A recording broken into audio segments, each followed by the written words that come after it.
Welcome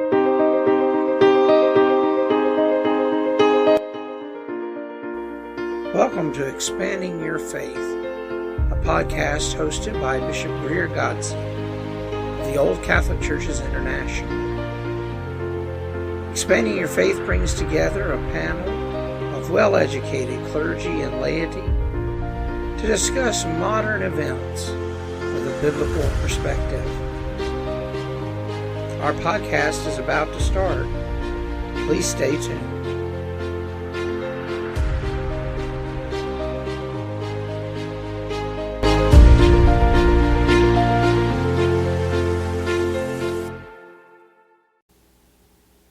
Hello everyone, and welcome to this edition of Expanding Your Faith. I'm Bishop Greer, and joining me tonight is Reverend Mark. Hello everyone. And Bishop Ben, our producer. Greetings to everybody. Tonight we're going to be discussing religious trauma. A topic that a lot of people don't believe really exists. And then others believe that it exists in an overabundance. So there's two camps in my experience. You either believe religious trauma exists or you don't at all. There's no in between. And so we're going to be talking about some of the causes of religious trauma, and then of course what you can do to begin your process towards healing, and ways to kind of reframe the discussion. And hopefully we'll have time to get into how to prevent religious trauma. That's an area we've not talked about a whole lot in the past, but how to prevent it in your churches and your church bodies and faith communities, wherever you go. So, no, I'm not going. I'm not going to do that to him again like I did last week or a week before last, where I just kind of put him on the spot. But no, it's all good. It's all good. Is there any such thing as religious trauma? I've never heard of such. Says the pastor of an MCC church. Yes. Where people with religious trauma typically go when they're trying to get back into faith. That's right. Yep. Religious trauma is a big deal. I mean, a lot of people experience it, especially in the LGBTQIA community. Yeah. And it comes from a variety of sources, congregations, pastors, family members. It just kind of depends. And it usually starts off with a invalidation of who the person is.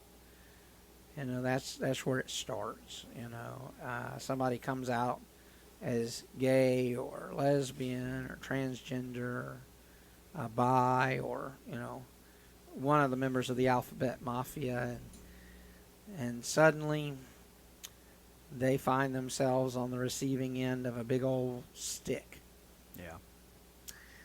And it usually takes the form of things like, you know, rapid firing Bible verses at them. Yeah. Because, you know, that's the only way to, you know, convert somebody and change them, is to rapid fire Bible verses at them like a machine gun. And so Yep. They begin to use the Bible as a weapon against them and continue to try to discredit who they are, marginalize how they feel. And then, of course, comes usually the next step, which is the pile-on, where they get everybody that they know that's believes the way they do, that's in your circle of family and friends, to pile on and, you know, make your life miserable. And so you end up with that situation. Then if that doesn't work, the next step is typically isolation, where they and everyone who believes like them disown the person and isolate them away from everyone else. so that they have no support structure, they have no family, they have no friends, they have nothing. And you've probably seen this occur in your churches and not realize that's what's happening. When somebody walks in and everybody kind of moves to the other side of the sanctuary, or, Right. stares at them but says nothing, And that's that isolation phase. And then finally is the total disowning, which usually happens at the very end, when a person has chosen to remain as they are. Their family and friends, church family, and all of their connections break from them completely. You're no longer invited to family gatherings. You're no longer welcome here at this church. That kind of thing. And by that point, the religious trauma is pretty much complete. It has, you've gone through all the stages of abuse and neglect and everything else, that you're at a point where there's really nothing left. And it's at that point most people swear off religion altogether. Faith, religion, tradition, they just get rid of it all. Yeah. And for good cause. For very good cause. Those people have been so badly hurt that just the mere thought of going back into a church is traumatizing in and of itself. It causes them great mental distress that might even present in physical form.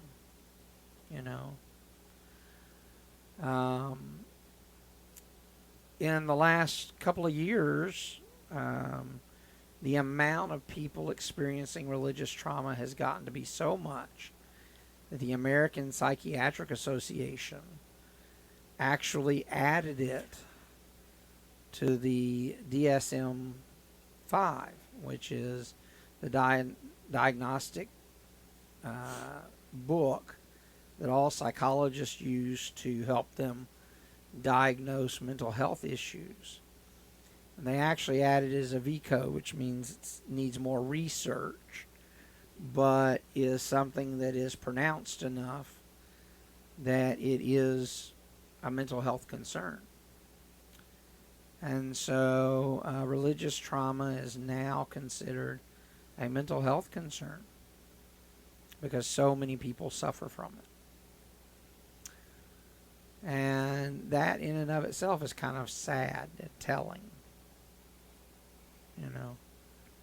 as a whole. Your thoughts, Reverend Mark? Well, the fact that you're having to discuss this is sad, because whether you're talking about church or you're talking about other religious circles, they're meant to be a haven and a place to come for those who are questioning, those who are exploring spirituality, those who are unsure of who they are, unsure of is there a God, is there not a God, and so forth. And so a lot of times we have people that, they come in with good intentions. They're maybe they've been in a church for years, brought up like I was in church from a child all the way through my early adulthood, and the guard comes down to a degree. You do see a lot of disagreements in churches, and that doesn't necessarily mean equal traumatic experiences, disagreements, because, I say it like this. Sometimes churches are like family. They'll invite you in. They'll let you come in and put your feet up on the coffee table, but if you take your shoes off, they'll let you know your feet stink from time to time. And that's some people equate that as traumatic or horrible or terrible, and that really isn't. That's you're dealing with disagreements or different preferences and stuff like that. as you described, it's when there's the pile on, there's the separation, there's the, the machine gun with scriptures in it instead of bullets, and I think the bullets would be kinder Right. than some of the words that people say, because you start giving. What happens is those religious individuals, those people without grace and stuff of that nature, they start giving the ultimatum. Oh, well, if you really love God, then you'll completely drop all of this, or if you really love God, you'll do as we say. And to me, it echoes, or it's the Crusades light. The church. I can talk about the church. The church. You have folks that come to a place in which they just zero in on people, and instead of giving them a chance to grow, instead of giving them a chance to become, to hear your position or hear where you are, they move over into that combative stage against the individuals instead of coming to a place of discussion and reasoning and conversing. Even if a person is in a place to where they are wrong or they're in destructive behavior, the traumatic or the type of behavior that is imposed upon them with the church or imposed upon them from a religious circles, that starts the isolation, that starts the pile on, that doesn't help people grow. It doesn't enable people to grow. You're opening wounds at that point, and you're not just opening them, but then you're starting to make them worse and so forth in their spirits and their hearts. And I have found and observed over the period of time, especially pastoring the church that I pastor now, there's a wide range of responses to those traumas. Most people that are in our church, they've come to a stage of coping because they're actually in our church.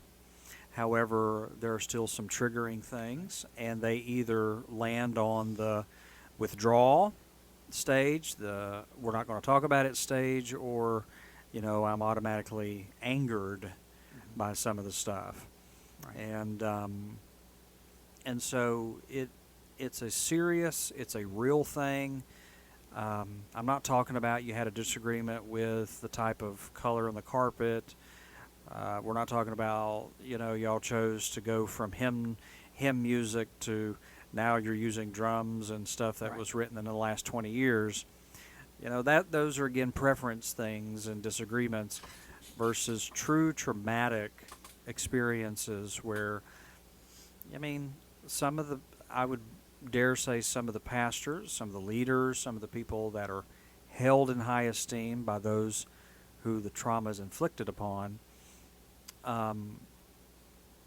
those individuals were held into they turn and bring, towards those individuals a sense of anger, a sense of hatred, or a sense of, we're going to push you until you become just like, us. Right. Or, you need to look like us and dress like us and sound like us. And we forget that God and the divine creates us all with such beautiful diversity. Just look at the world.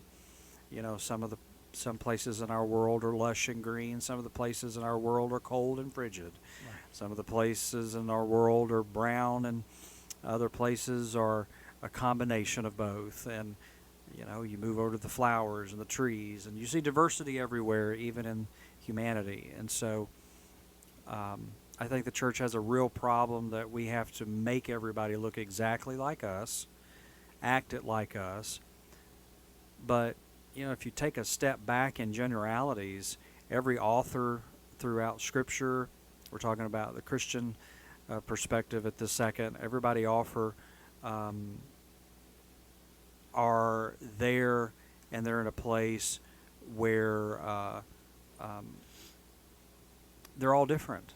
The Yeah. writing's different, the message is different, the people's experiences are different in Scripture, and so it shows us that you have diversity amongst all of us, and so you still, but the church, you can't have that within the church.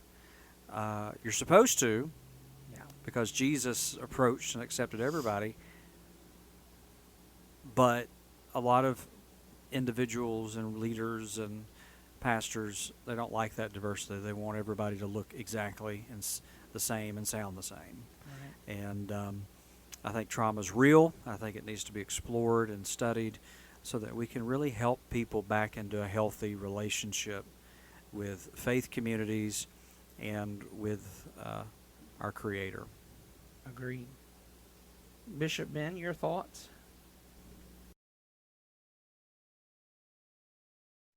Well, Richard Mark hit it right on the head with his comments about the church and stuff. I wanted to add, there is no such thing as a cookie cutter religion.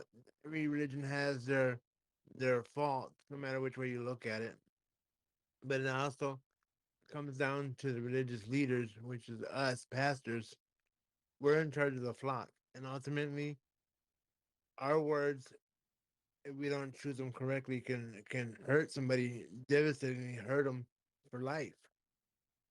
And if we don't act accordingly to help them, how are we gonna, instead of helping them, we're hurting them? And we should not be able to do that as pastors. We have to be held accountable to a higher standard as how we help people. And we have to be held to a higher standard of how we view people. I've seen certain pastors come along and say, hey, we can't have you serve in a certain ministry because of your disability or your mental capacity, or we can't have you serve on the praise team because you're a little bit too big for the platform, or you look too big. They make off color comments like that, and they don't think about it in their comments, and then ultimately that poor congregation member gets hurt because they've been rejected, and all they wanted to do was sing or help out in the ministry somewhere. They wanted to give her their talents, and then they feel unwelcome. So as leaders of the church, have to be mindful of how we act, how we talk to the congregation, and talk to anybody, because ultimately our words can hurt permanently. I agree completely, and I think that it is a widespread issue, especially when you begin talking about disability and race. Uh, as Blackbird has pointed out in the comments, indigenous individuals really have a great issue with the church because of the trauma the church caused to them. Between the indigenous schools that the church ran for a very long time, the removal of their culture, the dragging away of children from their parents and placing them in white Christian homes to make them more civilized. That's air quotes, civilized. And things of that nature. There's a great amount of distrust and trauma. I would even venture to say generational trauma amongst the indigenous people of North America, especially because of the abuse that they suffered at the hands of the church. Right. And so that religious trauma is very much there in vivid color in the indigenous community. But it doesn't just stop there. It's anybody that's not their vision for the church. It's indigenous people, people with disabilities, people with mental health concerns, people who are a different gender or sexual orientation. Women have been another greatly marginalized group within the church for centuries. Mm-hmm.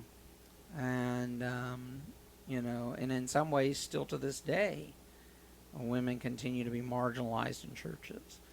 There was an article, 3 months ago, I guess.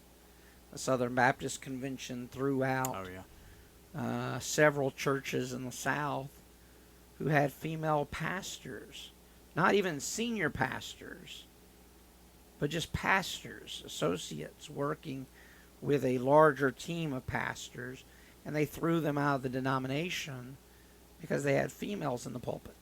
It's ridiculous. So I mean, there's still this Right. trauma going on in the church, even to this day, Right.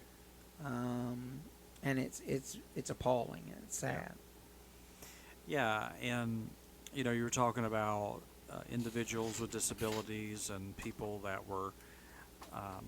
I can look back at the many churches, the denominations that I was in and part of, groups that I was associated with. I can't think of. I'm sitting here trying to remember if I could remember one leader who would fall into the disabled category that was a leader. And I can't think of one that would, because if you had a disability, you had something that you were recovering from or an illness, they would throw you up under the category of, well, you have no faith, otherwise God would have done something to heal you. Right. And I believe in healing from our Creator, but that's not the telltale sign that you love God and that you're called by God is, Right. that everything works and is perfect in your life.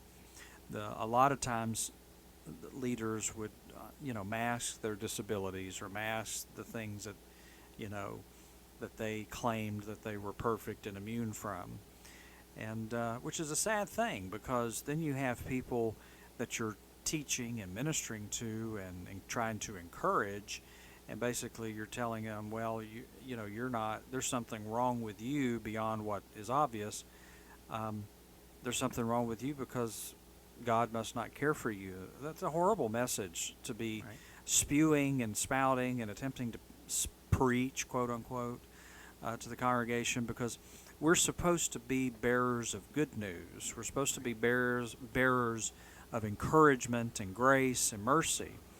And that's the true message in the Christian faith, is that we are to be a place to where every person can come, no matter what they've got going on in their lives, period. No matter what they have going on in their life. And more often than not, it's the absolute reverse. It's we don't, we want them looking perfect before they walk in the door, and then we'll let them, come in the door. But that's, where's our poor, where's our needy? Bring those, give them to me, is what the Scripture says. Bring those, and sometimes I'm poor and I'm needy, with or without the outward, the outward showing of it. And so we need to be careful, because pushing people away, throwing people away, was not the method in which God intended, in which my faith teaches that every person's welcome at the table. Every person's welcome to worship, whether they smell good, whether they haven't eaten in a while. Take them, get them food, and let them worship. Whether they can pray like me, or they can barely throw together two sentences. I mean, gosh, there's some days I can't throw together two sentences. And it's not. We're not called to judge folks to see if they're worthy of love. That's not our calling. It is not up to me to find out and say, oh, well, is Bishop worthy of love? No, that's not. I'm supposed to love everyone. That's right. Period. It makes it easy. Yeah, but what if that? No, there's no what if. It's just love everybody. I don't have to make up my mind to. Thomas Merton famously said in one of his books that he is required by God to love everyone without asking if they're worthy. Yep, That's right. And I think that's a very poignant point. That's a good point. So I want to change the order a little bit. How do we change the church? How do we stop the church from being this bastion of religious trauma, this bringer of religious trauma in our world? And for some people, the answer is just shut them all down. And I understand that answer, but I think that the church can be a place of good.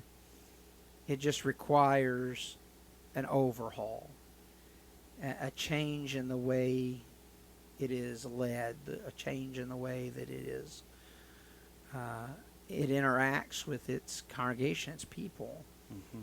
And I think the first step to that is pastors who are true shepherds rather than, these people who sit on high thrones. People who are not afraid to interact with all of their congregation and be one of their congregation. So often when pastoral search committees go looking for a new pastor, they look for somebody who, fits this laundry list of things, looking for some form of perfection. And what they end up with is somebody that is, not really cut out for being the shepherd. Mm-hmm. They may be a great administrator, Mm-hmm. but they're not a very good shepherd. Mm-hmm. And so I think that's the first step, is finding people who can truly be shepherds. People who also understand that life is messy. Yep. It's not simple black and white. Life is a variety of shades of gray. And you cannot look at every situation from a black and white perspective. You have to understand the nuances of life, especially in today's society. I can't tell you the number of times I get asked by couples who come to me to get married, will you still marry us if we're living together already? I mean, I don't care if you're living together already. But the point is that for a lot of them, the only reason they're living together is it was financially expedient.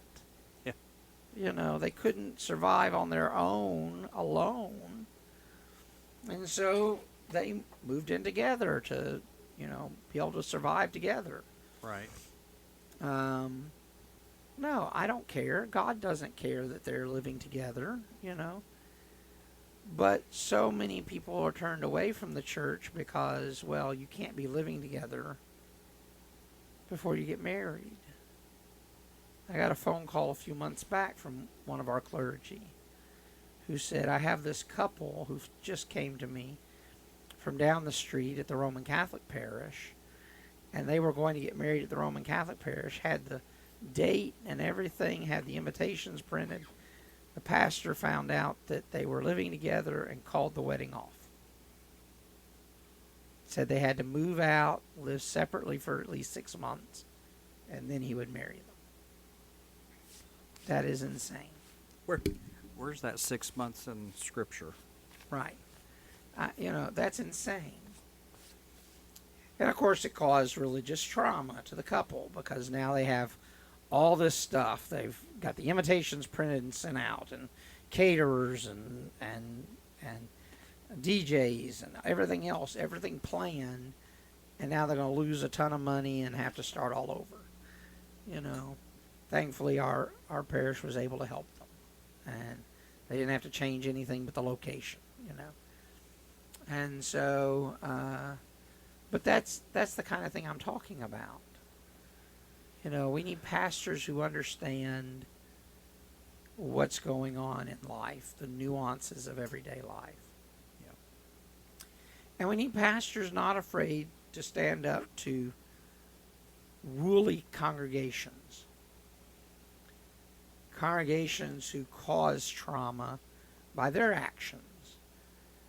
They're not afraid to stand up and say, look, y'all are really being dicks.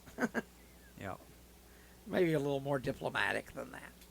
But you can't treat people this way. You have to treat people the way Jesus said to. You know? And if you don't have that, then the congregation's just going to cause a tremendous amount of trauma. And you're still going to have this cycle continuing to be perpetuated. Yeah. What are your thoughts on some of the things that could change? Yeah, I mean, just to piggyback on that for just a second, it's not always ministers Right. that cause it. I mean, yeah, there's a lot of bad apples out there that are in the pulpits and have the title of reverend and clergy.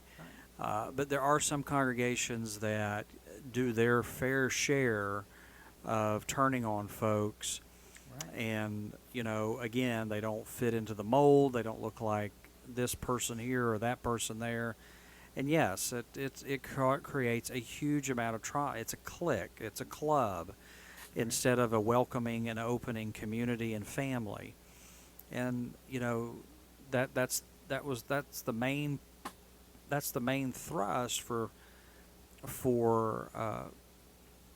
the people that want to follow after the teachings of Christ, follow after who God truly is, and that is welcoming the stranger, opening our hearts Right. and lives, and being hospitable, and so forth. And you know, realizing that again, it's creating that atmosphere. It's creating that aura around a church. It's creating that environment that, you know, all can come and all are welcome in the presence of the Almighty. All are welcome, and therefore all are welcome to fellowship with us. We don't exclude people, and there's so much excluding going. I watched. I was involved in one church where, it was like a corporate mindset. It was a dog eat dog. It was just a corporation type of a thought process. And there can be some elements of leadership that work well with that when you're dealing with the business part of church. But when you're dealing with bringing people in that are hurt and the wounded and all that stuff, and we're not, they're over there not living up to the corporate standard and all that. It just creates a mess. Right. And it has harmed so many people. And I watched that environment, and the pastor was educated in the corporate world, and went to school for business, and then decided to pastor. So the mindset was all wrapped up in business versus Right. the compassion, the grace, the mercy. Some people need a lot more grace than other people do. That's right. And that's fine, because there's moments in my life where I need more grace than maybe you do, because Right. I'm stubbing my toe more often. I'm and it's not, and we don't need the shunning. We're churches and religious groups, they have become very good at the shunning part. I'd like for churches to get into they're excellent in the welcoming part, Amen. in the holding of the hand, in the I'm here to listen, whether you need answers or you just need someone to listen to you. Right. And listening to some of the stuff that my congregation has gone through in their past, I don't understand how either the leaders, the pastors, or the congregants that they were associated with when all the trauma happened. I don't know how the people think that's okay, that was okay to do and to perpetrate upon somebody, especially when folks were wounded and hurt and, down to their last meal, or had already had their last meal and were desperate. Right. And, the church as a whole has its own self to blame for the decline of folks, because it's not like the number of people in the world is decreasing at this point. There's plenty of folks in the world, and there's plenty of opportunity for us to fill our pews. Right. you want to feel be meaningful, be purposeful to impact your community, be aware that the community needs more than rigid methodology, Right. and it's our way or the highway, and that's vital.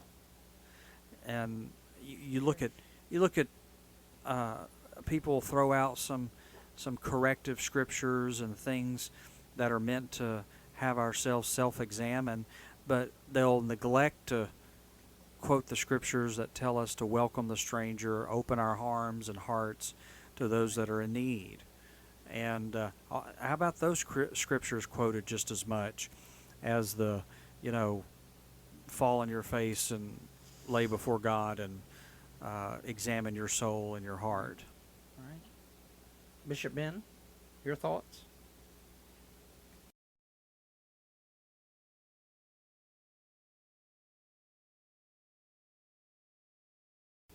I think Bishop Ben stepped away for a moment. No, sorry, Bishop. I That's think all right. it froze up on me. Wouldn't let me unmute. I'm sorry. That's all right. Go ahead. No, no.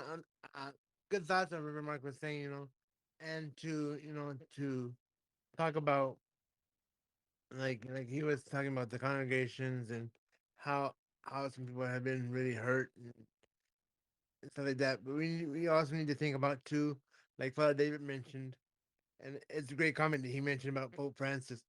And I've heard it different. I've heard it in different sayings in different ways. But in order for us to be that leader, we have to be. If we're gonna be that shepherd, we have to smell like the sheep.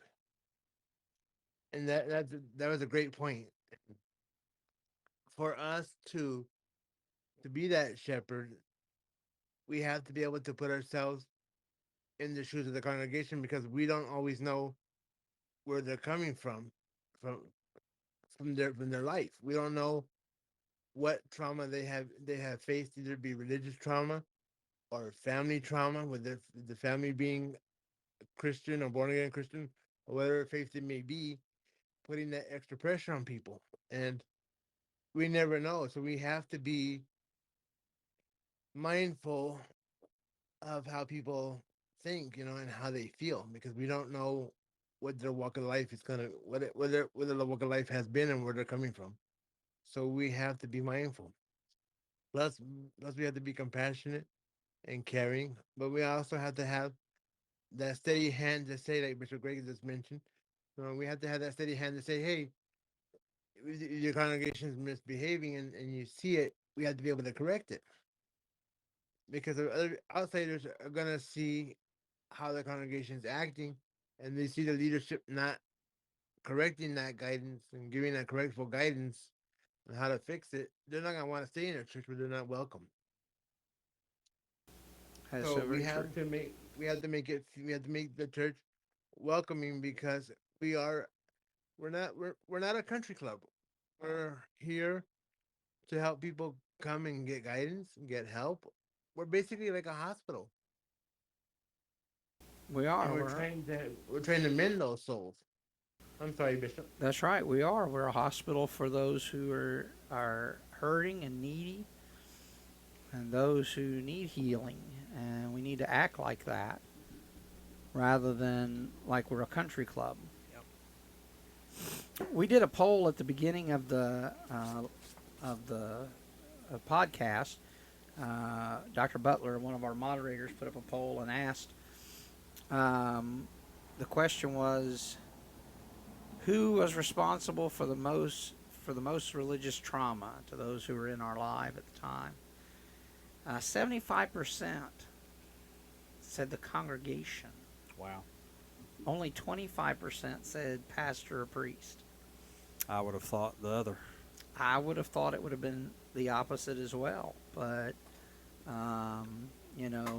they say that in their, mind you, this is not a scientific poll, but in their experiences, the people that are watching us right now, congregations have caused the most religious trauma. And I think that's very telling. And so that kind of shows where our greatest amount of work needs to be done, is helping our congregations understand how to be more loving and accepting and welcoming to all people. So, moving on now to how does somebody who has experienced religious trauma, how do they begin the healing process? And that's a bit of the harder thing to do, I think. And my first suggestion is one that a lot of people balk at because of all the stigma that surrounds it. But my first suggestion is seek out a therapist, someone especially who deals with traumatic situations, PTSD and religious trauma and the like. I think it's important that you have someone who can help you process that trauma and begin to explore it and work through it in a safe environment, in a place where that experience can kind of be controlled some, so that you're not dealing with re-triggering someone, putting them in a bad place. And so seek out a therapist who can help you through that type of trauma is my first suggestion. My second suggestion is a lot of people come to me and say they want to get back into the church, that they want to have a meaningful faith and meaningful relationship with the divine, but they're scared to, or they feel they can't because of everything they've gone through. And my response to that is take it slow. One day at a time, one step at a time. And to remember that your connection to the divine is not contingent upon a church. You can have a connection to God without stepping foot in the church. But that church component is just there to help you along your walk. And so if you really want to get back into a church setting, I would suggest that you find a church that is welcoming and accepting and affirming, somewhere like the MCC or the Episcopal Church or the UCC or some of the old Catholics, or affirming churches that are welcoming and loving, not churches that you're going to experience more religious trauma in. And I think simultaneously with that, you have to come to the realization and the resolve within yourself that your spiritual walk and your faith in the Creator, or the faith in which you choose to believe, is more important than the misguided attempts at people to control your life. And I know that's a hard saying, it's a hard thing. My faith, to me, is greater than people's behaviors. And that is a hard thing. It's a very hard thing. Yes. And it's a thing that, as Bishop recommended, that a therapist can help you walk through, or if you're lucky enough, you can link up with a spiritual leader that has been through a lot of the stuff and has overcome it and has learned how to deal with it and learn how to walk in healing. But to me, that's the first thing, is if your faith is that important to you, then you should take a step. Or if you can't take a step, crawl. If you can't if you can't crawl, then fall in the direction of what you're wanting to do, and that's to reestablish that relationship. And I believe that it is important for us to make that connection. And there are people out there that are just like you. They've walked through stuff, they've healed from it, or in the process of healing. and it's important for us to connect with other individuals. That's one reason that church and religious trauma is so big, it's so detrimental, is because we are designed for relationships. We are created to have relationships with others, and to have relationships with people of faith, like faith, and so forth. And that's why it hurts so bad, is because, one, we probably had a connection with those people and trusted them. Two, we realize that when we have to step away from it, that we're going to be absent those relationships.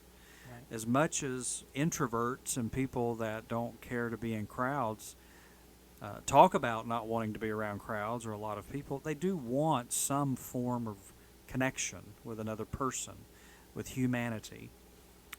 Although some of it may be to a limited degree, while you have those complete extroverts who want to be friends with the world.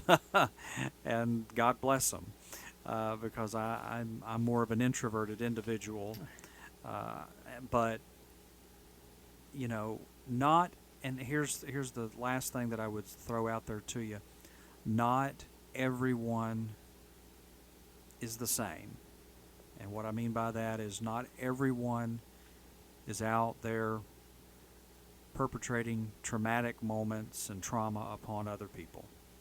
There are good, wholesome folks in the world that want to encourage you, that want to be there with you on your journey, that want nothing from you but to sit back and watch the excitement of you growing in life in the particular areas that you're wanting to grow. And that's exciting. That's good to know. And sometimes it may be hard to find that group of people or those individuals, but they are there. And I think you should trust God to move you in the direction towards those people and they to you. But I think it's a good, wholesome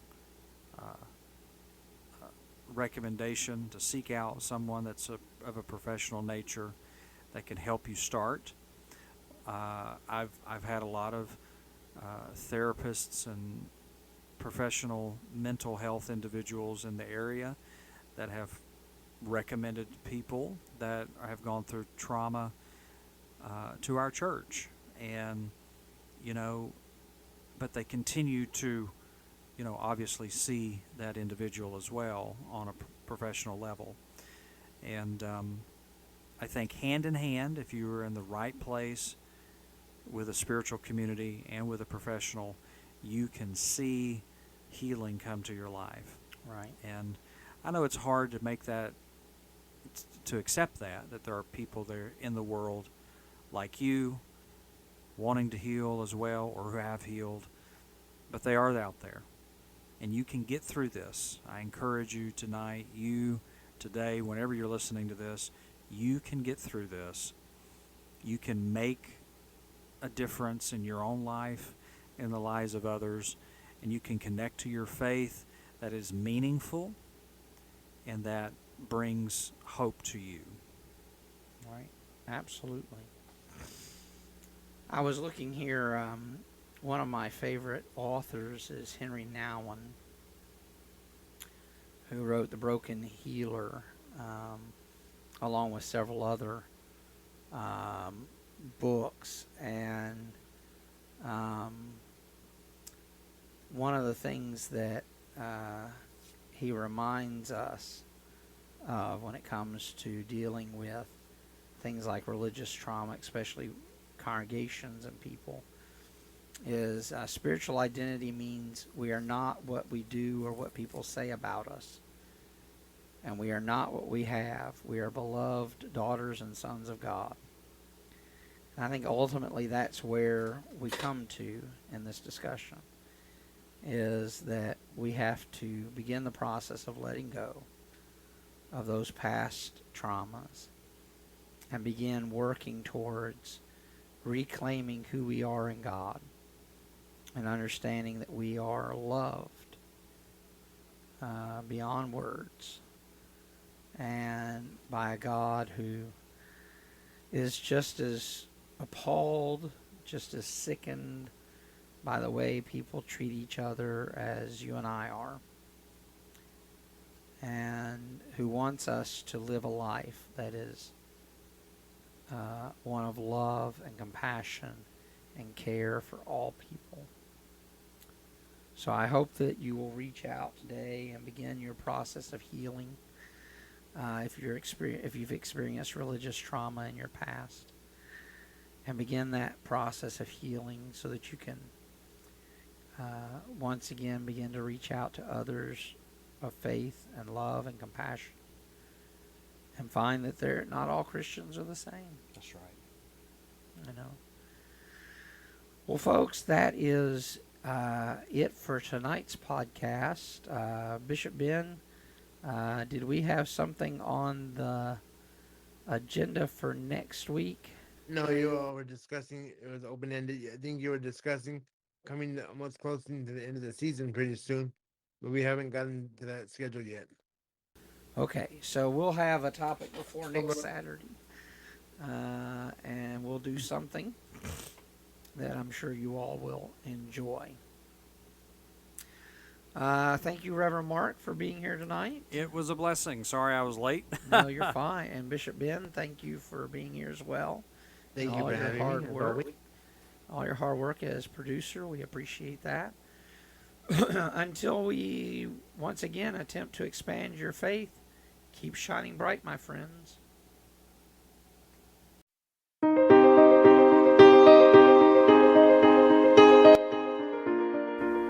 Thank you for joining us for this episode of Expanding Your Faith. For more information on Expanding Your Faith, check us out on facebook.com/Expanding Your Faith. We are available on Apple Podcast, Spotify, Google Play, and wherever you find your podcasts. Until next week, when we once again attempt to expand your faith, keep shining bright.